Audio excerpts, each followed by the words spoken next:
Hello everyone. Indian constitutional law new challenges foundation paper 2 चे हे आपलं नवीन लेक्चर आहे. या आधीचे जे आपण लेक्चर्स घेतलेले आहेत, आपण जे डिस्कशन केलेलं आहे त्यामध्ये मॉड्यूल 1 आणि मॉड्यूल 2 आपण कव्हर केलेलं आहे. ठीक आहे, ते जर आधी पाहिलं नसेल तर ते आधी पाहायचंय आणि मग मॉड्यूल 3 कडे यायचं आहे. आता हे काय मॉड्यूल 3 आहे बघा, emerging regime of new rights and remedies, fundamental rights, directive principles and fundamental duties. बघा, जी सोसायटी असते ती सोसायटी कधी स्टॅटिक नसते, बरोबर आहे. म्हणजे मी वारंवार सांगते, न्यू चॅलेंजेस हा विषय सुरू केल्यापासून सांगते, त्याचबरोबर फाउंडेशन पेपर 1 चे जे आपले लेक्चर्स झाले त्यामध्ये हे सांगते की सोसायटीचं जे नेचर आहे ते चेंजिंग आहे. ठीक आहे, काल जशी सोसायटी होती तशी ती आज नाहीये आणि आज जशी आहे तशी ती उद्या नसणार आहे. त्यामुळे आपण जरी एक कॉन्स्टिट्यूशन तयार केलेलं असलं, आपल्यासाठी ते आयडियल असलं किंवा अनेक गोष्टी असतील, कायदे असतील किंवा समाजाचे काही नियम असतात, आपण बघतोय ना की प्रत्येक सोसायटीचे जे काही नीती नियम असतात फाउंडेशन पेपर 1 मध्ये आपण ते बघतोय सोशल ट्रान्सफॉर्मेशन मध्ये. सो ते बदलतात. जे जे कायदे काल होते ते आज नाही आहेत. याचं कारण काय आहे? समाज बदलतोय, अर्थव्यवस्था बदलतीये, धार्मिक ज्या संकल्पना आहेत त्या बदलतायत. मुळातच सगळीकडून काय आहे, बदल होत आहे. सो या बदलाबरोबर आपले जे राईट्स आहेत, आपल्याला जे रेमेडीज आहेत, रेमेडीज म्हणजे काय, आपल्याला जे प्रोटेक्शन मिळतं, आपल्या फंडामेंटल राईट्सला जे प्रोटेक्शन मिळतं ते सुद्धा बदललं गेलं पाहिजे, बरोबर आहे. आपण स्टेटची कॉन्सेप्ट बघितली होती की स्टेट कसं बदलतंय लिबरलायझेशन मध्ये, आठवतंय का? पहिल्या मॉड्यूलमध्ये आपण ही दुसरी कॉन्सेप्ट बघितली होती की स्टेट कशा पद्धतीनं आपलं नेचर चेंज करत आहे किंवा स्टेटची डेफिनेशन अधिक विस्तृत करण्याची गरज का निर्माण झाली आहे, वायडर करण्याची गरज का निर्माण झाली आहे, हे आपण डिस्कस केलं होतं, राईट.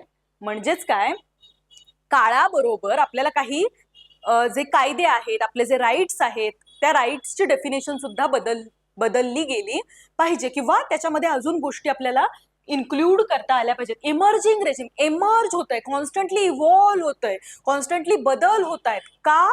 कारण समाज बदलतोय. ठीक आहे, आणि मग हे कशाच्या कंटेक्स्टमध्ये आपण या मॉड्यूलमध्ये बघणार आहोत? फंडामेंटल राईट्स असतील, डायरेक्टिव्ह प्रिन्सिपल्स असतील, फंडामेंटल ड्युटीज असतील. फंडामेंटल ड्युटीज तर आपण अमेंडमेंटनी ऍड केल्या की हो, काही राईट्स गरजेचे असतात पण त्याचबरोबर सिटीजनच्या पण काही ड्युटीज असतात. सिटीजननी सुद्धा एक रिस्पॉन्सिबल सिटीजन झालं पाहिजे. वेलफेअर स्टेट असं आपण बोलतो तेव्हा आपण सिटीजनची ड्युटी सुद्धा आपण काय केली पाहिजे, एक्नॉलेज केली पाहिजे. म्हणून फंडामेंटल ड्युटीज सुद्धा आपल्या इमर्जिंग रिजिम मध्ये येतात आणि त्यामध्ये नवीन नवीन ड्युटीज ऍडही केल्या जातात. राईट टू एज्युकेशन, आपल्या मुलांना तुम्ही शाळेत पाठवलंच पाहिजे अशी एक ड्युटी आहे आपल्या इंडियन कॉन्स्टिट्यूशन मध्ये, जी राईट टू एज्युकेशन ऍक्ट आणि जेव्हा कॉन्स्टिट्यूशनल अमेंडमेंट झाली 14 इयर पर्यंतच्या मुलांना मोफत शिक्षणाची अमेंडमेंट 21A इन्क्लूड केलं आपण कॉन्स्टिट्यूशन मध्ये. सो त्यानंतर जेव्हा 21A इन्क्लूड झालं तेव्हा एक ड्युटी सुद्धा इन्क्लूड झाली आपल्या इंडियन कॉन्स्टिट्यूशन मध्ये. ओके, सो हे काय आहे, एमर्जिंग रिजिम आहे. हे एक्झाम्पल्सच कोट करायचे आपल्याला की हे नवीन नवीन जे आपल्याला गोष्टी बदलताना दिसत आहेत. पुट्टस्वामी जजमेंट नंतर राईट टू प्रायव्हसीचा एक मोठा डिस्कोर्स आपल्या समोर ओपन झाला. त्याचबरोबर डिसिजनल ऑटोनॉमी आपल्याला समजली. डिसिजनल ऑटोनॉमी म्हणजे हा, राईट टू प्रायव्हसी आहे पण आत्ताचं जग जे आहे ना तिथे मी स्वतःला दाखवतीये ना. म्हणजे मी माझे जर व्लॉग्स बनवत असेल, डेली व्लॉग्स आपण बघतो, राईट, काही लोकांचे असतात की ज्यावरती स्वतःहून लोक आपलं आयुष्य शेअर करतात. सो तिथे डिसिजनल ऑटोनॉमी आहे त्यांना की त्यांनी त्यांची राईट टू प्रायव्हसी काय केली, देऊ केली. आता हे कुठल्या काळाचं प्रोडक्ट आहे? हे आत्ताच्या काळाचं प्रोडक्ट आहे, डिसिजनल ऑटोनॉमी अँड ऑल. हे आपण का आत्ता बोलतोय? कारण एमर्जिंग रिजिम आहे, हा एमर्जिंग ट्रेंड आहे. टेक्नॉलॉजीच्या ऍडव्हान्समेंट बरोबर राईट टू प्रायव्हसीची बदललेली डेफिनेशन आपण डिस्कस करतोय. राईट, ह्या पॉइंटचा अर्थ तुम्हाला समजलाय, ब्रॉडर पर्स्पेक्टिव्ह तुम्हाला मिळालाय. ओके, आता आपण पुढे जाऊयात. आपला नेक्स्ट आणि हा पॉइंट एकदम विस्तृत समजून घेऊयात. त्याचबरोबर याच्यात काय आहे, कंपन्सेशन ज्युरिस्प्रुडन्स.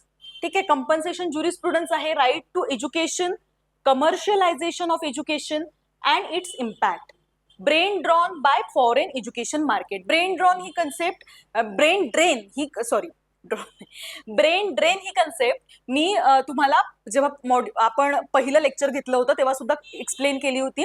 ती अशा अर्थानं की इथले जे इथे शिक्षण घेऊन लोक जे बाहेर काम करण्यासाठी जातात परदेशामध्ये, सो हे काय आहे, हे एज्युकेशनल मार्केटमधून झालेलं ब्रेन ड्रेन आहे. ठीक आहे, आधीचे लेक्चर्स बघितले नसतील तर ते आधी बघून घ्यायचे आहेत. आपले 2 मॉड्यूल ऑलरेडी कव्हर झालेले आहेत. आता आपण हे 3rd मॉड्यूल बघत आहोत. ठीक आहे, न्यू चॅलेंजेस मध्ये इंट्रोडक्शन बघा. The constitution as a living document. मी हेच तुम्हाला सांगितलं की सोसायटी बदलणार, तसे आपले कायदे बदलणार, गोष्टी बदलणार, पण आपल्या कॉन्स्टिट्यूशनला काय म्हणतात माहितीये? आपलं कॉन्स्टिट्यूशन हे एक लिव्हिंग डॉक्युमेंट आहे. ओके, लिव्हिंग डॉक्युमेंट, जीवित दस्तऐवज. असं का म्हटलं असेल बरं, जीवित असं का म्हटलंय? कारण कुठल्याही प्रकारे आज आपल्या कॉन्स्टिट्यूशन असेंब्लीमध्ये जे लोक होते किंवा आपल्या कॉन्स्टिट्यूशन असेंब्लीमध्ये कॉन्स्टिट्यूशनलचे फ्रेमर्स होते, त्यांना ही गोष्ट माहित होती की चेंज ही एक कॉन्स्टंट थिंग आहे. आपली सोसायटी आपण 1947 टू 1950 मध्ये ही डिस्कशन करतोय कॉन्स्टिट्यूशन असेंब्लीमध्ये बसून, पण उद्या इथला समाज बदलणार आहे, इथल्या गोष्टी बदलणार आहेत, नव्या गोष्टी येऊ पाहणार आहेत. जर आपण कॉन्स्टिट्यूशनला लिव्हिंग डॉक्युमेंट ठेवलं नाही, जसं की एखादी गॉडमेड टेक्स्ट असं आपण म्हणतो, म्हणजे एखाद्या धर्माचा धर्मग्रंथ असेल ज्याच्यात बदल करता येणं शक्य नसतं किंवा नाहीये. ओके, सो ते लिव्हिंग डॉक्युमेंट नाहीये. पण आपलं जे कॉन्स्टिट्यूशन आहे ते लिव्हिंग डॉक्युमेंट आहे. 368 आपल्याला माहिती आहे, आर्टिकल 368 काय आहे, अमेंडमेंटच्या प्रोव्हिजन्स आपल्याला इथे मिळतात. सो ते काय, आपलं कॉन्स्टिट्यूशन काय आहे, एक लिव्हिंग डॉक्युमेंट आहे. The Indian constitution is not static, it is dynamic and evolving instrument. Dynamic आहे आणि इव्हॉल्विंग आहे. बदल, चांगले बदल, मोठे बदल अजून इव्हॉल्व्ह होणार आहे ते. ठीक आहे, आज ते आपण तयार केलंय म्हणजे ते तसंच राहणार आहे का? नाही. आपल्याला माहितीये कितीतरी अमेंडमेंट झाल्यात. आपण अमेंडमेंट ऍक्ट म्हणून पण एक प्रॉपर बघत असतो. आपल्या जे काही सिलेबस आहे त्यामध्ये, अंडर ग्रॅज्युएट कोर्समध्ये आपण एन नंबर ऑफ अमेंडमेंट्स बघितल्यात, अजूनही होत असतात. EWS इंट्रोड्यूस झालं, GST आलं, ह्या सगळ्या अमेंडमेंट्स होत आहेत. ओके, इकॉनॉमिकली विकर सेक्शनला पण रिकॉग्निशन मिळायला हवं किंवा त्यांनाही प्रोटेक्शन मिळायला हवं, ही नीड जाणवली आता आपल्या गव्हर्नमेंटला किंवा आपल्या लेजिस्लेटिव्ह असेंब्लीमध्ये. त्यामुळे काय झालं, लॉ तयार झाला, कॉन्स्टिट्यूशनमध्ये अमेंडमेंट झाली. त्यासाठी यूज काय केलं जातं, article 368. Over the decades, the Supreme Court has expanded the scope of right through judicial creativity, giving rise to emerging regime of new rights and remedies. आता खूप वर्ष झाली आहेत आपलं कॉन्स्टिट्यूशन येऊन. या सगळ्या काळामध्ये सुप्रीम कोर्टानं जो आपला स्कोप आहे राईट्सचा तो सुद्धा वाढवलेला आहे. आपण एक क्रोनॉलॉजी बघितली आहे आधीच्या लेक्चर्समध्ये. आपल्याला माहिती आहे की आधी स्टेटच्या डेफिनेशन मध्ये सुद्धा काही जे आपले इन्स्टिट्यूशन्स असतात किंवा काही आपल्या बॉडीज असतात त्या स्टेटच्या डेफिनेशन मध्ये सुद्धा येत नव्हत्या. एवढं लिमिटेड इंटरप्रिटेशन होतं त्या डेफिनेशनचं. पण नंतर कोर्टाने, नंतर आपल्या व्हेरियस जजमेंट्स मधून हे काय दाखवून दिलं की नाही, आता बदलायची गरज आहे. प्रायव्हेटायझेशनचा काळ आहे, लिबरलायझेशनचा काळ आहे, याच्यात बदलायची गरज आहे. आणि आपली एक ज्युडिशियल क्रिएटिव्हिटी सुद्धा तिथे वापरली, giving rights to an emerging regime of new rights and remedies. Same रिझर्वेशनच्या केसेस बघताना आपल्याला दिसतं की काय आधीचं अंडरस्टँडिंग होतं, लिमिटेड अंडरस्टँडिंग होतं, नंतर ते अंडरस्टँडिंग सुद्धा ब्रॉडर होत गेलं. ठीक आहे, अजून बऱ्याच गोष्टींमध्ये इव्हॉल्युशन झालेली आहे. This evolution is mainly achieved through expansive interpretation of fundamental rights. एक विस्तृत हे फंडामेंटल राईट्सचं काय करायचं, एक्सपान्सिव्ह इंटरप्रिटेशन करायचं. Harmonious reading with directive principles. Harmonious construction ही एक आपण पाहिलेली गोष्ट आहे बघा. हार्मोनियस कन्स्ट्रक्शन म्हणजे काय, फंडामेंटल राईट्स आणि डायरेक्टिव्ह प्रिन्सिपल्स हे कसे चालतील, हार्मोनियसली चालतील, म्हणजे एकमेकांना पूरक पोषक ठरत ते चालतील. आता असं का हार्मोनियस कन्स्ट्रक्शन ही थिअरी आली आपल्या समोर, कारण डिस्प्यूट्स होते, डिबेट्स होते. आपण केस लॉज पाहिलेत की डायरेक्टिव्ह प्रिन्सिपल्सच्या इम्प्लिमेंटेशनसाठी फंडामेंटल राईट्सचं व्हायोलेशन केलं तर चालेल का, असा एक डिबेट आपल्याला समोर दिसतो. कोणत्या मॅटर्समध्ये, लँड ऍक्विजिशनच्या मॅटर्समध्ये. ओके, सज्जन सिंग असेल, शंकरी प्रसाद असेल, सज्जन सिंग असेल, गोलकनाथ असेल, हे सगळ्यांनी या सगळ्या जजमेंट्समध्ये सुरुवातीला एक लिमिटेड इंटरप्रिटेशन, मग आपल्याला एक ब्रॉडर इंटरप्रिटेशन कडे हे सगळं घेऊन गेलं. सो हार्मोनियस कन्स्ट्रक्शन ही थेअरी त्यातून इव्हॉल्व्ह झाली. Support from fundamental duties 4A, fundamental ड्युटीजचा सुद्धा इथे विचार करणं हे यामध्ये इन्क्लुडेड आहे. Development of innovative remedies like compensation, PIL, continuing mandamus etcetera. ठीक आहे, मग हे इनोव्हेटिव्ह रेमेडीज पण काढल्या पाहिजेत, न्यू राईट्स, न्यू रेमेडीज आल्या पाहिजेत पिक्चरमध्ये. Emerging regime of new rights and new remedies हा आपला टॉपिक आहे. The Indian Constitution is regarded as a living and dynamic document capable of adapting to changing social needs. समाजाच्या बदलणाऱ्या गरजा capable आहे आपलं कॉन्स्टिट्यूशन ऍक्सेप्ट करायला, अडॉप्ट करायला आणि बदल करायला सुद्धा. ओके, अडून नाही बसणार आहे कुठेच कॉन्स्टिट्यूशन, कारण ते आपण तसं बनवलेलं आहे, आपल्या कॉन्स्टिट्यूशन असेंब्लीने तसंच फ्रेम केलेलं आहे. Over the years, the Supreme Court has expanded the meaning of fundamental rights through progressive interpretation, giving rights to an emerging regime of new rights and remedies. Constitution मध्ये बदल करता येणं हा एक भाग आहेच, पण त्याचबरोबर आपल्याला माहिती आहे की इंटरप्रिटर ऑफ द कॉन्स्टिट्यूशन कोण आहे, किंवा आपले जे कायदे असतात, जो बेअर टेक्स्ट असतो, त्या टेक्स्टमध्ये जीव फुंकणारे किंवा आत्मा घालणारं कोण असतं, तर ते सुप्रीम कोर्ट असतं. कारण व्हेरियस जजमेंट्स मधून ते काय लावत असतं, आपल्या कायद्याचा अन्वयार्थ लावत असतं, अर्थ लावत असतं. सो इट इज सुप्रीम कोर्टची जी भूमिका आहे, supreme court has expanded the meaning of fundamental rights through various judgment, various progressive interpretation. Progressive interpretation आपल्याला दिसून येत आहे. रिसेंट इयर्स मध्ये आपण ट्रान्सजेंडर रिलेटेड जजमेंट्स आपल्याला माहिती आहेत, साबरीमाला जजमेंट माहिती आहे, ट्रिपल तलाक जजमेंट माहिती आहे. काय आहे हे? Progressive interpretation of law, progressive interpretation of constitution आहे. ठीक आहे, हेच सगळं एक्झाम्पलच्या फॉर्म मध्ये तुम्हाला मांडायचं आहे किंवा आपल्या पेपरमध्ये लिहायचं आहे. ठीक आहे, This is development reflects the shift from a narrow understanding of rights to broader constitutional vision that include dignity, social justice and welfare. बघा, नॅरो अंडरस्टँडिंग काय असतं, आम्ही फक्त असं जस्टिस प्रोव्हाइड करणार जे मेन्शन्ड आहे. म्हणजे आपण इक्वॅलिटीची कॉन्सेप्ट बघताना, आर्टिकल 14 बघताना दोन कॉन्सेप्ट बघितल्या होत्या, equality before law and equal protection of law. So equality before law काय होती, मेयरने दिलंय इक्वॅलिटी, सगळे समान, बाकी काहीच नाही.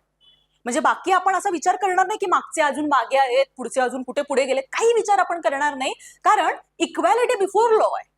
पण इक्वल प्रोटेक्शन ऑफ लॉ ही कन्सेप्ट, सबस्टॅन्टिव्ह इक्वॅलिटीची कन्सेप्ट बघताना आपल्याला कळलं की एक ब्रॉडर कॉन्स्टिट्युशनल विजन आपल्याला त्यामध्ये दिसली. सो हीच ब्रॉडर कॉन्स्टिट्युशनल विजन आपल्याला सुप्रीम कोर्टाच्या वेगवेगळ्या जजमेंट्स मध्ये दिसून येते. The judiciary has developed a crucial role in evolving new remedies such as compensation and in recognizing socio-economic rights like education as integral to article 21. आपल्याला माहिती आहे राईट टू एज्युकेशन 21A मध्ये आपण इन्क्लूड केलेलं आहे आपल्या इंडियन कॉन्स्टिट्यूशन मध्ये. त्यामुळे सोशो इकॉनॉमिक राईट्स आपल्या समोर येत आहेत.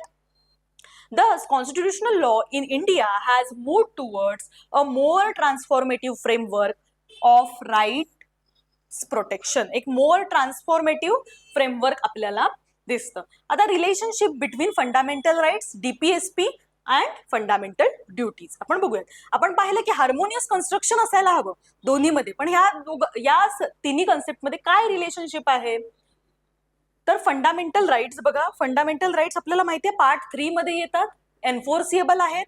म्हणजे जर ते व्हायोलेट झाले, जर कुणाचे फंडामेंटल राईट्स स्टेटने इन्फ्रिंज केले, आता स्टेट कोण ह्याची डेफिनेशन आर्टिकल 12 देतं. आर्टिकल 13 आपल्याला सांगतं law inconsistent or in derogation with fundamental राईट्सचं काय होणार, प्री कॉन्स्टिट्युशनल असतील, पोस्ट कॉन्स्टिट्युशनल असतील, जर ते पोस्ट कॉन्स्टिट्युशनल असतील तर वॉइड ॲब इश्यू होणार.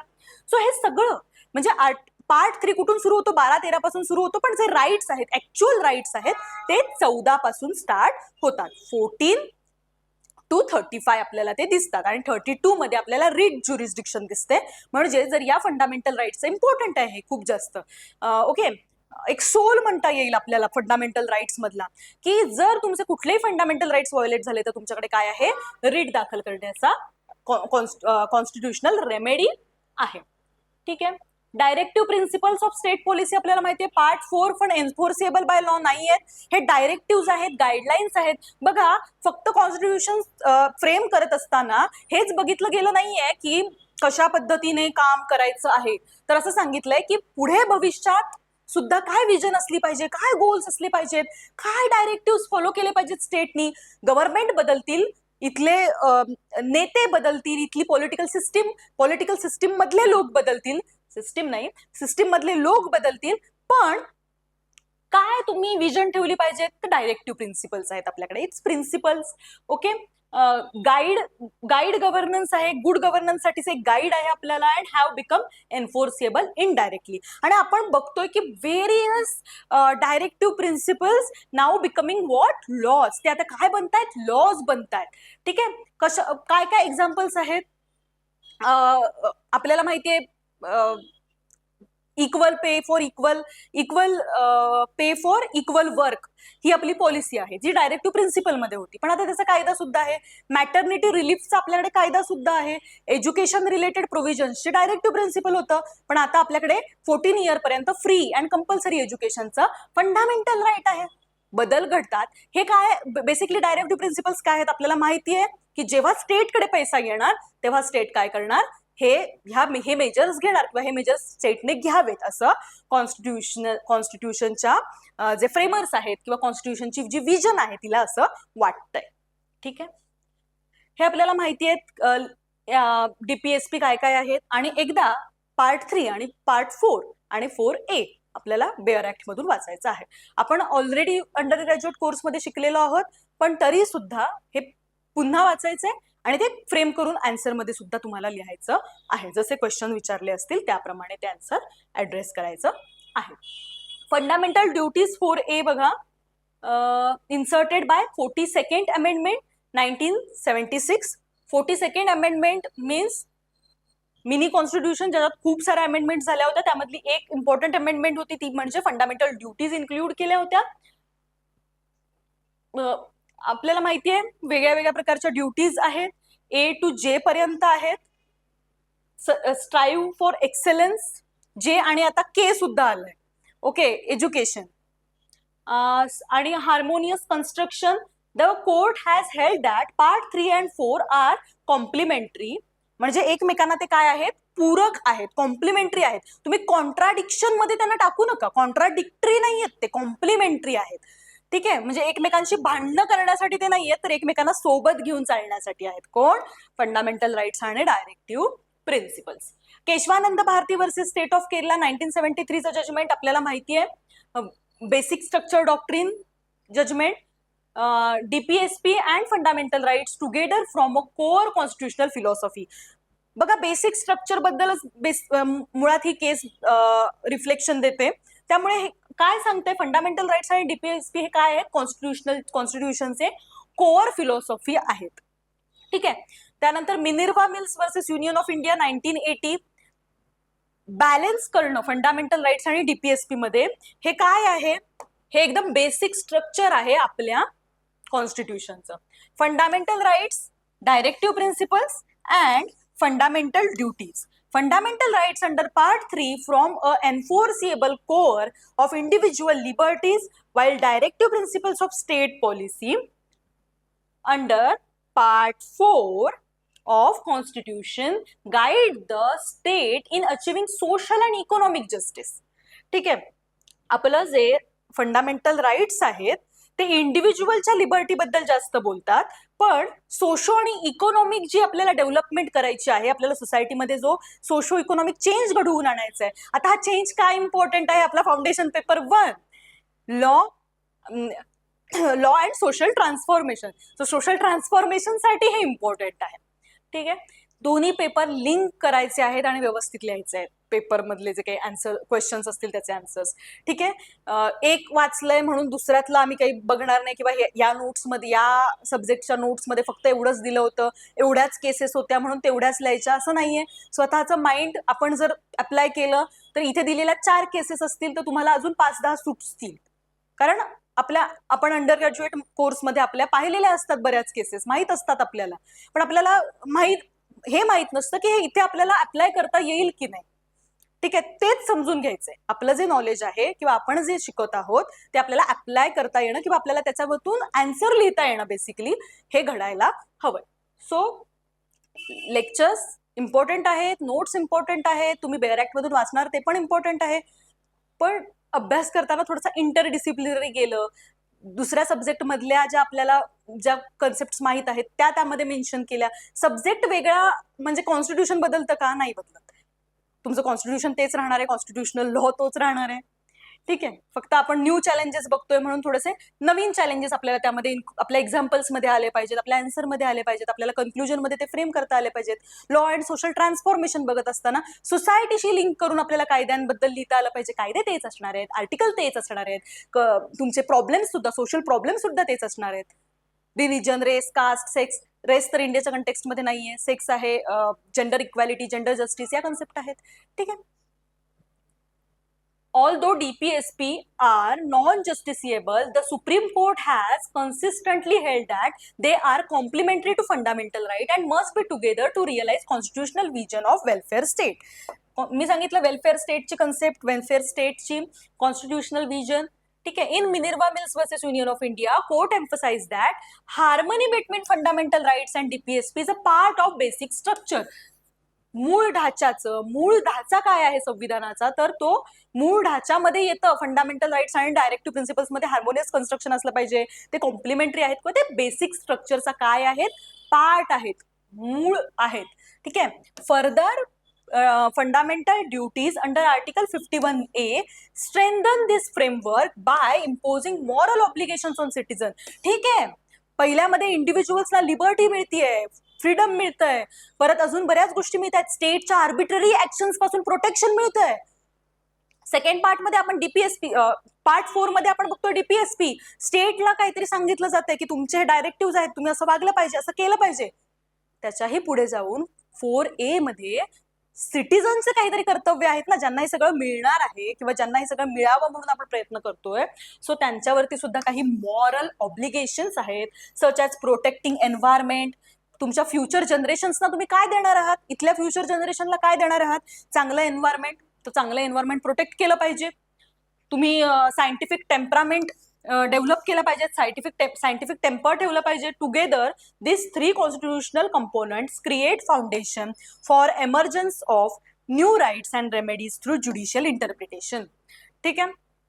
आपल्या देशाबद्दलचा एक आदराची भावना किंवा इथल्या राष्ट्रध्वजाबद्दल, नॅशनल फ्लॅग, इथल्या युनिटी इंटिग्रिटी बद्दल किंवा इथल्या फ्रीडम स्ट्रगल बद्दल आपल्याला काय असलं पाहिजे, एक आपल्यामध्ये एक रिस्पॉन्सिबल भावना असली पाहिजे, चांगली भावना असली पाहिजे, त्याचा आपण प्रोटेक्ट केलं पाहिजे. ठीक आहे. सो यासाठी काय गरजेचं आहे, त्या फंडामेंटल ड्युटीज गरजेच्या आहेत. आणि हे जे सगळं आहे आणि ह्या तिन्ही कॉन्सेप्टनी मिळून, तिन्ही कॉन्स्टिट्युशनल कंपोनेंट्सनी मिळून काय तयार केलंय, emergence of new rights and remedies through judicial interpretation. These 3 constitutional components create the foundation for emergence. एक फाउंडेशन, एक आपल्याला बेसिक पाया घालून दिलाय emergence of new rights and remedies साठीचा थ्रू ज्युडिशियल इंटरप्रिटेशन. ज्युडिशियरीने वेगवेगळे इंटरप्रिटेशन्स दिलेत. आपल्याला माहितीये काय आहेत, केस लॉज म्हणजे ज्युडिशियरीने दिले इंटरप्रिटेशन्स आहेत या सगळ्या लॉज वरती, या सगळ्या आर्टिकल्स वरती. ठीक आहे. ज्युडिशियरी काय देते, आपलं इंटरप्रिटेशन देते. Right to constitutional remedies under article 32, the heart of rights. मी म्हटलं होतं ना की एक प्रकारचा आत्मा आहे, हृदय आहे हे आर्टिकल 32 आपल्या सगळ्या फंडामेंटल राईट्सचं. का आहे, कारण बघा, फक्त फंडामेंटल राईट्स दिल्या, आयडियल गोष्टी दिल्या तर भागत नाही, तर त्याचबरोबर त्या आयडियल गोष्टी कशा वापरायच्या किंवा त्या जर व्यवस्थित झाल्या नाहीत, आपले राईट्स जर व्यवस्थित प्रोटेक्ट झाले नाहीत, तर आपल्याला कशा पद्धतीने रेमेडीज घेता येतील. रेमेडीज इम्पॉर्टंट असतात, राईट. आपल्या सिलेबसमध्ये सुद्धा rights, remedies, emerging trends of rights and remedies दोन्ही आहेत ना. सो रेमेडीज काय आहेत, आर्टिकल 32 अंडर आपल्याला मिळतात. Supreme court for enforcement of fundamental rights. Doctor Ambedkar called article 32 the very soul and heart of the constitution. Very soul and heart of the Indian constitution. बघा, हे coat करता येऊ शकतं तुम्हाला की जेव्हा या रिलेटेड क्वेश्चन असेल तेव्हा doctor B.R. Ambedkar said this. So important statement आहे. Right under article 32 habeas corpus, mandamus, prohibition, certiorari and quo warranto. ठीक आहे, हे माहिती आहेत आपल्याला 5 प्रकारच्या रिट्स आपल्याला मिळतात. हेबियस कॉर्पस असेल, मॅन्डॅमस असेल, प्रोहिबिशन असेल, सेशोररी असेल आणि कोवॉरंटो असेल. ठीक आहे, आणि यामध्ये आर्टिकल 32 मध्ये आपल्याला त्या मिळतात. म्हणजे हे काय आहे, आपल्याला मिळणाऱ्या रेमेडीज आहेत. या प्रकारच्या रिट्स आपण कोर्टामध्ये दाखल करू शकतो. कोर्टाची जर बियॉन्ड पॉवर जात असेल किंवा एखाद्या पब्लिक ऑथॉरिटीला त्याचं ऑफिस होल्ड करण्याच्या संदर्भात असेल, अधिकार विचारण्याच्या आपला अधिकार काय हे सगळे डिसिजन घेण्याच्या संदर्भात कोवॉरंट असेल. सो हे सगळं आपल्याला या रिट्स मध्ये दिसतं. L Chandrakumar versus union of India 1997, judicial review under article 32 and 226. 226 empowers whom? High Court. Okay, is part of basic structure. So judicial review जो आर्टिकल 32 आणि 226 अंडर घेतला जातो सुप्रीम कोर्ट आणि हायकोर्ट कडून, तो काय आहे, part of the basic structure आहे. L Chandrakumar versus union of India 1997 ची केस आपल्याला माहिती आहे. काय होतं, ऍडमिनिस्ट्रेटिव्ह ट्रिब्युनल्स इस्टॅब्लिश करण्यात आले होते आणि त्या ऍडमिनिस्ट्रेटिव्ह ट्रिब्युनल्स मध्ये काय केलं जातं, एखाद्या ट्रिब्युनल रिलेटेड जो काही इश्यू असेल तो इश्यू वरती रेमेडीज दिल्या जातात, राईट. पण एकदा रेमेडी दिल्यानंतर असं कायदा सांगायला लागला की जर रेमेडी मिळत असेल तुम्हाला तर ती रेमेडी तुम्ही चॅलेंज नाही करू शकत हायकोर्टमध्ये. आधी फक्त हायकोर्ट पुरतं होतं. एल चंद्रकुमार आणि ते फक्त हायकोर्ट पुरतं होतं. नंतर मग त्यांनी सुप्रीम कोर्टला सुद्धा ज्युरिस्डिक्शन नाकारली. सो तेव्हा हे जजमेंट देण्यात आलं होतं की तुम्ही अशी कुठल्याही प्रकारची जी ज्युरिस्डिक्शन आहे एखाद्या 232 आणि 226 अंडर एखादी गोष्ट काय करण्याची, ज्युडिशियल रिव्ह्यू करण्याची, ती तुम्ही काढून घेऊ शकत नाही. ट्रिब्युनलने दिलेला डिसिजन कितीही इम्पॉर्टंट असला तरी सुद्धा, किंवा ट्रिब्युनलला जरी वाटत असलं की पुढच्या कोर्टामध्ये हे जायला नको, तरी सुद्धा सुप्रीम कोर्टाकडे आपली ज्युरिस्डिक्शन असणार आहे, अपील करता येणार आहे सुप्रीम कोर्टामध्ये. ठीक आहे. Compensation jurisdiction, monetary remedy for rights violation. Damages मिळत नव्हते बघा आधी. कंपन्सेशन ज्युरिस्डिक्शन काय आहे, जर तुमचा काहीतरी लॉस झालाय तर त्या लॉसची भरपाई व्हायला हवी ना. म्हणजे जर तुमचा एखादा राईट व्हायोलेट झालाय तर त्या राईटच्या व्हायोलेशनच्या बद्दल तुम्हाला काहीतरी भरपाई मिळायला हवी, कंपन्सेशन मिळायला हवं, मॉनिटरी रेमेडी मिळायला हवी, पैसे वगैरे मिळायला हवेत. कारण यामध्ये ना मनस्ताप, वेळ जाणं ह्या गोष्टी सुद्धा घडलेल्या असतात. पण ट्रॅडिशनल पोझिशन अशी होती की violation of fundamental rights only resulted in writ remedies. Writ मध्ये ज्या काही रेमेडीज आहेत तेवढ्याच मिळत होत्या, डिसिजन दिले जात होते, पण नॉट डॅमेजेस दिले जात नव्हते. ठीक आहे. आता एमर्जंट रेट काय आहे, court began awarding monetary compensation for constitutional wrong especially under article 21. मी म्हटलं ना, आर्टिकल 21 काय आहे, right to life and personal liberty. एखाद्या माणसाच्या राईट टू लाईफ वरती आलंय, त्याच्या पर्सनल लिबर्टी वरती आलंय. हे किती घातक आहे. ओके, मग जर त्याच्या आयुष्याच्या संदर्भातली गोष्ट घडत होती तर काय मिळालं पाहिजे, तिथे मॉनिटरी कंपन्सेशन मिळायला हवंय. ठीक आहे. लँडमार्क केसेस बघा काय आहेत या related. Rudul Shah versus state of Bihar 1983, compensation awarded for illegal detention. First major case, establish constitutional tort. बघा, टॉर्ट मध्ये मिळतात डॅमेजेस, माहितीये ना आपल्याला. टॉर्ट मध्ये काय मिळतात, डॅमेजेस मिळतात. जेव्हा टॉर्ट लॉचं जे व्हायोलेशन होतं किंवा टॉर्ट लॉ मध्ये जे काही कंपन्सेशन असतं ते डॅमेजेसच्या स्वरूपामध्ये असतं. पण कॉन्स्टिट्युशनल टॉर्ट हे इस्टॅब्लिश करण्याचं काम Rudul Shah versus state of Bihar मध्ये झालं. इलिगली डिटेंट झाला होता. बघा, एखादा माणूस जेव्हा इलिगली डिटेंट होतो, एक इलिगली त्याला कोंडून ठेवलं जातंय, आयुष्याची वर्ष जातात, माणसांच्या मनस्ताप होतो, बाहेर आल्यानंतर सोसायटीमध्ये पण काय मिळणार आहे, म्हणजे सोसायटीमध्ये सुद्धा एक गरजेची असते ना की तुम्हाला एक रिस्पेक्ट आहे, तुमचं काहीतरी डिग्निटी आहे. सो तुमची पर्सनल डिग्निटी, ह्युमन डिग्निटीज नंतर नाकारली जाते या सगळ्या केसेसमुळे. त्यामुळे इथे अवॉर्ड दिला गेला होता. सो हे एमर्जिंग रेजिम आहे, एमर्जिंग ट्रेंड आहे हा. आधीच्या याच्यामध्ये, आधी जे ट्रेडिशनल अप्रोच होता त्यामध्ये अशा पद्धतीने कंपन्सेशन मिळत नव्हतं. Bhim Singh versus state of Jammu and Kashmir, compensation granted for wrongful arrest. बघा, MLA ला रॉंगफुली अरेस्ट केलं होतं, त्यासाठी कंपन्सेशन मिळालं होतं. Nilabati Behera versus state of Orissa 1993, compensation for custodial death, कस्टडीमध्ये डेथ झाली होती, त्या रिलेटेड कंपन्सेशन होतं. Court held that remedy under article 32 includes compensation. इथे कोर्टानं स्पष्ट काय सांगितलंय, नीलाबती बेहरा मध्ये कस्टडीमध्ये डेथ झाली आहे म्हणजे किती ही एक इररिस्पॉन्सिबल ऍक्ट आहे सिस्टीमचा. यामध्ये त्या व्यक्तीची नाहीये चूक, किंवा कस्टडीमध्ये जिथे प्रोटेक्टेड राहायला हव्यात व्यक्ती किंवा प्रोटेक्टेड असायला हव्यात तिथे डेथ होते.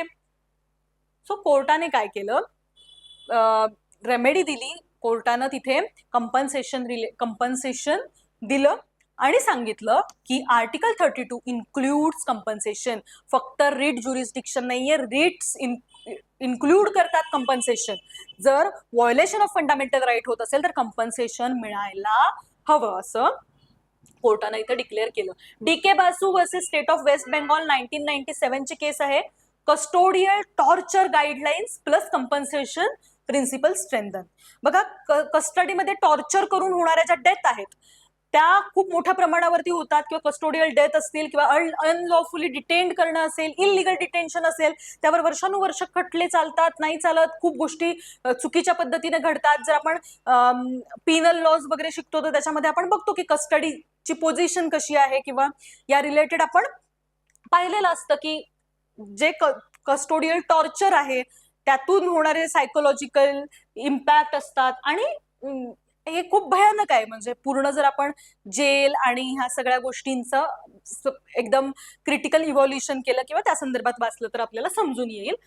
तो कस्टोडियल डेथ टॉर्चरच्या रिलेटेड ज्या गाईडलाईन्स होत्या त्या DK Basu versus state of West Bengal 1997 मध्ये समोर आल्या आणि कंपन्सेशन प्रिन्सिपल अजून जास्त स्ट्रेंथन झालं. कंपन्सेशन प्रिन्सिपल कुठे आलंय, Nilabati Behera versus state of Orissa. आधी सुद्धा दिले गेलेत, पण इथे कोर्टाने एक्सप्लिसिटली सांगितलं की येस, आर्टिकल 32 इन्क्लुड्स कंपन्सेशन. ठीक आहे. आता expansion beyond article 21. Court have extended compensation jurisprudence to article 14 equality, article 19 freedom. आता 21 मध्ये मिळतंय, कळलं, right to life and personal liberty. Right to life बद्दल आपण बघितलं, कस्टोडियल डेथ असतील, इनलॉफुली डिटेन्ड करणं असेल, पर्सनल लिबर्टीवरती घालाय हा. सो हे आपण पाहिलं. पण त्याचबरोबर आता एक्सपान्शन झालंय, न्यू ट्रेंड आलाय. बघा, नवीन सोसायटीची नवीन गरज कोर्टाला कळली आहे. त्यामुळे हे कुठे आलंय, equality before law, equal protection of लॉच्या कंटेक्स्ट मध्ये दिसतंय. फ्रीडम, वेगवेगळ्या प्रकारचे फ्रीडम्स आहेत, तर तिथे जर फ्रीडम तुमचं कोणी हॅम्पर करत असेल, तुमच्या फ्रीडमवरती घालत असेल, freedom of speech and expression असेल किंवा तुमचं व्यवसाय स्वातंत्र्य असेल, यामध्ये जर कोणी आडकाठी करत असेल तर तिथे कंपन्सेशन मिळायला हवं. एकतर इंडियामध्ये टॉर्ट्स फार सिरियसली नाही घेतले जात. आपण जर तुलना केली इतर देशांबरोबर किंवा इतर कंट्रीज बरोबर तर आपल्याला दिसतं की टॉर्ट लॉला तितकंसं नेग्लिजन्स वगैरे आहे, पण त्याचबरोबर नेग्लिजन्स वगैरे आपण IPC मध्ये वगैरे पण कव्हर करतो. पण टॉर्शियस जे ऍक्ट असतात ते थोडेसे मिटवण्याकडे वगैरे कल असतो. सो एखाद्याला बोलून नाही दिलं, freedom of speech and expression under, so constitutional tort म्हणून नाही कन्सिडर केलं जात बऱ्याचदा, किंवा नाही लक्ष दिलं जात. पण आता ते केलं जाईल. अशा पद्धतीने कोर्टाने काय केलेले आहेत, काही इंटरप्रिटेशन्स दिलेले आहेत आणि कंपन्सेशन ज्युरिस्डिक्शन या मॅटरमध्ये सुद्धा इंट्रोड्यूस केलेली आहे. Common cause versus union of India 1999 ची केस आहे. Public law compensation recognise the misuse of state power. स्टेटच्या पॉवरचा मिसयूज करणं हे सुद्धा कंपन्सेशन मध्ये येणार आहे. ठीक आहे. Compensation jurisdiction, compensation and jurisprudence, a significant innovation in Indian constitutional remedies regime is the development of compensation jurisprudence. compensation jurisprudence जे डेव्हलपमेंट आहे, सिलेबस मधला एक्सप्लिसिट पॉइंट आहे compensation jurisdiction रिलेटेड. ठीक आहे. त्यामुळे नीट लक्ष द्यायचंय. आणि कळलं असेल आतापर्यंत की काय आहे compensation jurisdiction. A significant evolution in Indian constitutional remedies regime is development of compensation jurisprudence. Traditionally remedies for violation of fundamental rights were limited to writs under article 32 and 226. Traditionally एवढंच लिमिटेड होतं. However the Supreme Court introduce monetary compensation, हा word आला पाहिजे तुमच्या answer मध्ये, monetary compensation as public law remedy for serious violation, especially under Article 21, right to life and personal liberty. Rudul Shah versus State of Bihar, compensation was awarded for illegal detention, marking beginning of constitutional tort liability. Constitutional tort liability हा सुद्धा एक important keyword आहे, constitutional tort liability. This principle was further strengthened in Neelabati Behra versus State of Orissa, where the court held that compensation is an effective remedy for custodial death. Compensation काय आहे? एक effective remedy आहे for custodial death साठी. कस्टडीमध्ये मृत्यू होणं वगैरे, आणि हे केस आपण पाहिली होती Nilavati Behera. Those such decisions, the judiciary has ensured that fundamental rights are not merely symbolic but enforceable through meaningful remedies, holding state accountable for constitutional wrong. State constitutional wrong जर होत असेल तर त्याला स्टेटला अकाउंटेबल बनवणं आणि स्टेटनं काय करणं, कंपन्सेशन देणं, जी कोणती पार्टी काय असेल, विक्टिम असेल किंवा ज्या पार्टीचे राईट्स व्हायोलेट झालेले असतील. ठीक आहे. Emerging new regime, new rights through judicial interpretation. ठीक आहे. ज्युडिशियल इंटरप्रिटेशन मधून आपल्या समोर आलेले काही एक्झाम्पल्स आहेत. काय आहे बघा, राईट टू प्रायव्हसी मी सांगितलं. काय आहे राईट टू प्रायव्हसी? नवीन राईट आहे. 2017 ची केस आहे, Justice K S Puttaswamy versus union of India. Aadhaar judgment, Aadhaar कार्डमुळे जे प्रायव्हसीचं व्हायोलेशन होत होतं, आधार कार्ड लिंक करण्यामुळे, तर त्यावरती आवाज उठवला होता K S Puttaswamy versus union of इंडियामध्ये. आणि privacy intrinsic to article 21 and dignity. Privacy ही पार्ट अँड पार्सल आहे आर्टिकल 21 चा आणि डिग्निफाईड ह्युमन एक्झिस्टन्सचा. This has open doors for digital rights and informational autonomy. ठीक आहे. Right to healthy environment, environment protection is now part of article 21. Environment protection काय आहे? Article 21 चा पार्ट आहे. बघा, आर्टिकल 21 ला सुद्धा किती ब्रॉडर सेन्समध्ये, वायडर सेन्समध्ये आपण आता कन्सिडर करतोय. राईट, आधी फक्त श्वास घेणं म्हणजे राईट टू लाईफ, की तुम्हाला एक श्वास घेता येतोय, तुम्हाला जगता येतंय म्हणजे राईट टू लाईफ आहे. किंवा तुमचं जीवन कोणी हिरावून घेत नाहीये, तुमचा खून करत नाहीये, तुम्हाला मारून टाकत नाहीये, तोपर्यंत म्हणजे ते म्हणजे राईट टू लाईफ. पण नाही, कोर्टानं व्हेरियस इंटरप्रिटेशन्स दिले. खूप साऱ्या केसेसमधनं आपल्याला हे समोर आलं की right to life includes dignified human existence. ठीक आहे.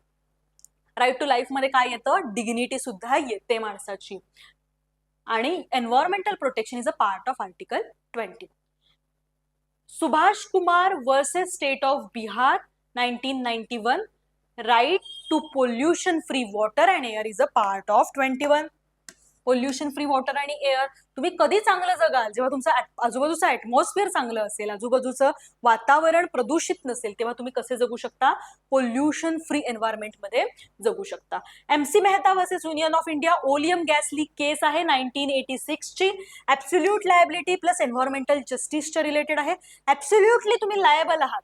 बघा, जी आधीची स्ट्रिक्ट लायबिलिटी होती ती सुद्धा अपुरी पडायला लागली.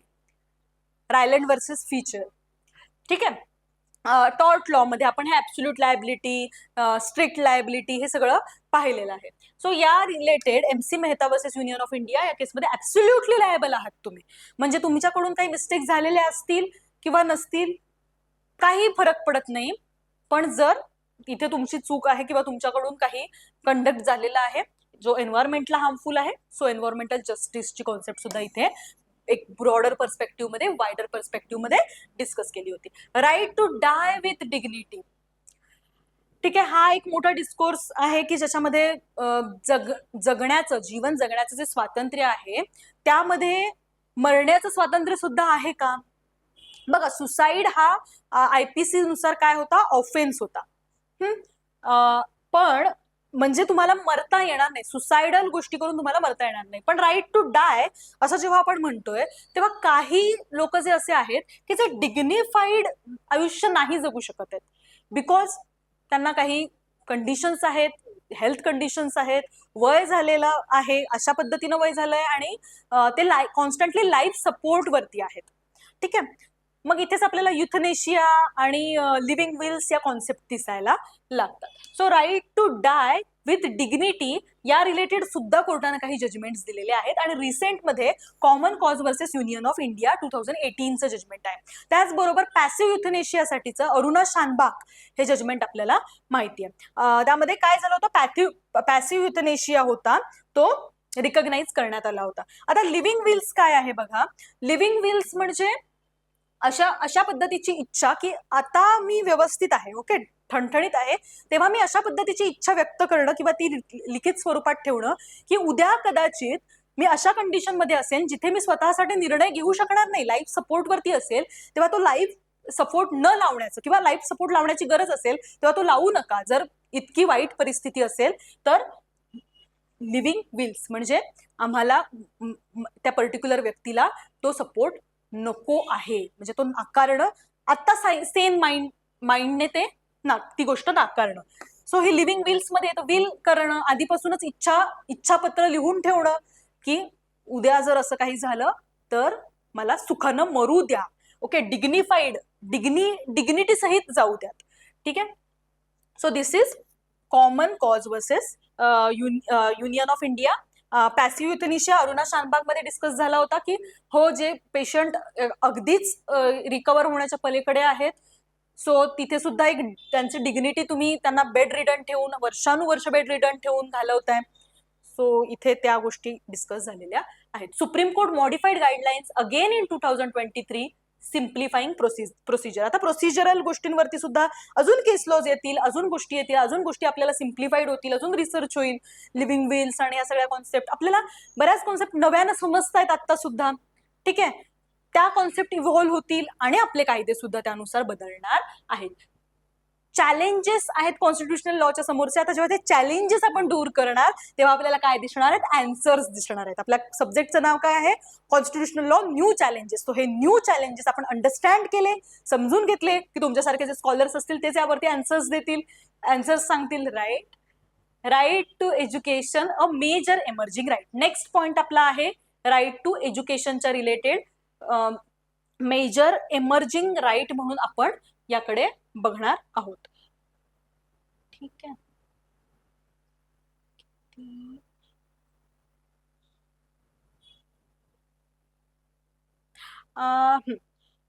आपण नेक्स्ट क्लासमध्ये ते बघूयात. आता बघा की आपल्या पेपरमध्ये आपण हे सर्व मॉड्यूल कव्हर केलेले आहेत. तुम्ही आधी हे व्हिडिओज पाहिलेले असतील असं मी गृहीत धरतीये. ठीक आहे, नसतील पाहिले आता सुद्धा बघू शकता, अवेलेबल आहे आपल्याला. आपले हे लाईव्ह क्लासेस नाही आहेत त्यामुळे काय आहे, तुम्हाला हे बघण्याची सोय उपलब्ध आहे. त्यानंतर फेडरलिझम असेल, स्टेट असेल, equality, empowerment of woman, press challenges, हे जे 19(1)A आर्टिकल आहे त्यावरती सुद्धा आपण व्यवस्थित डिटेल्ड मध्ये व्हिडिओ अवेलेबल आहे, तो बघायचा आहे. आणि आता आपण काय बघतोय बघा,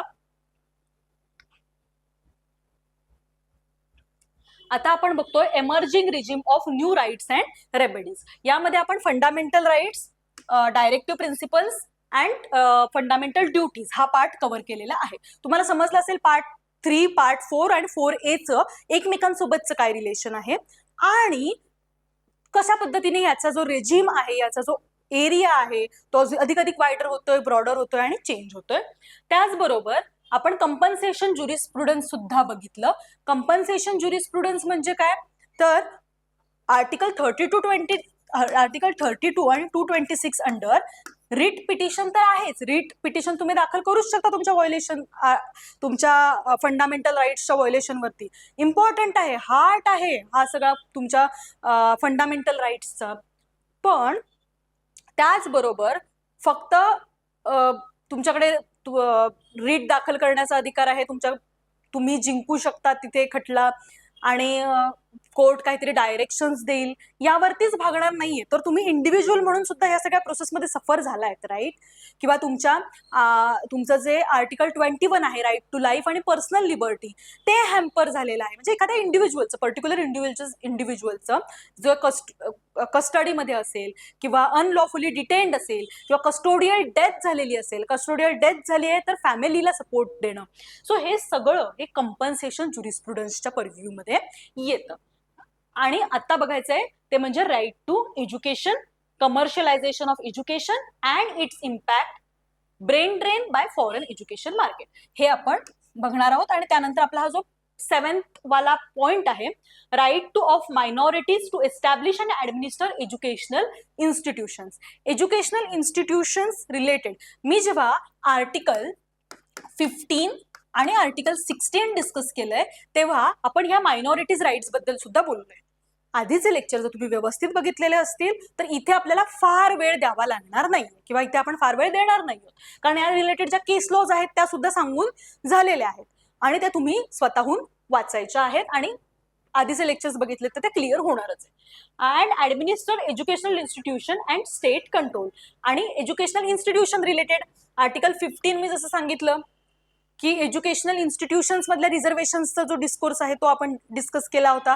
PA इनामदार असेल, इस्लामिक एज्युकेशन आणि त्या सगळ्या ज्या काही केस होत्या त्या आपण पाहिल्या होत्या या पॉइंट अंडर. जेव्हा आर्टिकल 15 आणि 16 मी हे सगळे आर्टिकल्स एवढ्या डिटेलमध्ये का डिस्कस केले होते, जेव्हा आपण जेव्हा हा राईट टू इक्वॅलिटीचा डिस्कोर्स पाहिला होता किंवा राईट टू इक्वॅलिटी हे पाहिलं होतं, तर याच मॉड्यूलमध्ये आपण हे आर्टिकल सुद्धा डिस्कस केलेले आहेत. ठीक आहे, तो इथे तुम्हाला त्याचा फायदा होणार आहे. सो नेक्स्ट लेक्चरमध्ये आपलं हे जे मॉड्यूल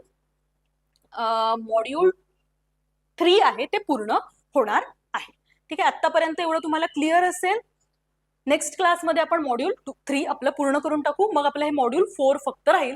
सेपरेशन ऑफ पॉवर्स आपल्याला माहितीच आहेत, लेजिस्लेचर, एक्झिक्युटिव्ह आणि ज्युडिशियरी मधल्या पॉवर सेपरेशन, आणि ज्युडिशियरीच्या संदर्भामध्ये ज्युडिशियरीने काहीतरी ऍडमिनिस्ट्रेटिव्ह फंक्शन परफॉर्म करणं किंवा लेजिस्लेचरचे फंक्शन्स परफॉर्म करणं हे घडतं. कधी घडतं, जेव्हा विशाखा गाईडलाईन्स सारख्या गाईडलाईन्स दिल्या जातात. एक विशाखा गाईडलाईन्स म्हणजे काय होतं, एक प्रॉपर लॉच होता ना, जो नंतर लॉ झालाच. सो हे कोणी केलं होतं काम, हे ज्युडिशियरीने केलेलं काम होतं. ठीक आहे, सो ज्युडिशियल इंडिपेंडन्स आहे आणि त्याचबरोबर अपॉइंटमेंट ऑफ जजेसच्या 3 जजेस केस म्हणून आहेत. सो ते आपण बघणार आहोत. आणि NGSCचा पूर्ण जो काही डिस्कोर्स आहे तो इथे डिस्कस करणार आहोत. ट्रिब्युनल्स आहेत आणि मग डेमोक्रेटिक प्रोसेस आपल्याला माहिती आहे की डेमोक्रेटिक प्रोसेस का इम्पॉर्टंट आहे. न्यू चॅलेंजेस तर येत आहेत डेमोक्रेटिक प्रोसेसमध्ये, त्यामुळेच तर आपण न्यूजपेपरमध्ये एवढ्या गोष्टी बघतोय, एवढ्या केसेस बघतोय की इलेक्शन कमिशन जागा कधी होणार, नाही कधी होणार, ते कधी होणार, काय आहे हे न्यू चॅलेंजेस आहे. ओके, EVM मशीन्सला टार्गेट करणं असेल, हे सगळे न्यू चॅलेंजेस आहेत. ठीक आहे, त्या डेमोक्रेटिक प्रोसेसमध्ये त्याच्यावरती काय आन्सर्स आहेत किंवा काय आन्सर्स काढता येतील, त्याबरोबर नक्षलाईट मुवमेंट्स ज्या आहेत ते. सो हे आपण सगळं काय करणार आहोत आपल्या ह्या 4th मॉड्यूलमध्ये बघणार आहोत. आतापर्यंतचं फंडामेंटल राईट्स, DPSP आणि फंडामेंटल ड्युटीज हे तुम्हाला क्लिअर असेल. नेक्स्ट क्लासमध्ये आपण राईट टू एज्युकेशन आणि मायनॉरिटीजचे जे काही राईट्स आहेत त्यांचा ओव्हरऑल सगळा ओव्हरव्ह्यू घेऊया आणि हा मॉड्यूल इथेच संपेल. ठीक आहे, थँक्यू. आतापर्यंत क्लिअर असणार आहे. काही शंका असतील तर विचारायच्या आहेत, कमेंट करू शकता तुम्ही. ठीक आहे, थँक्यू.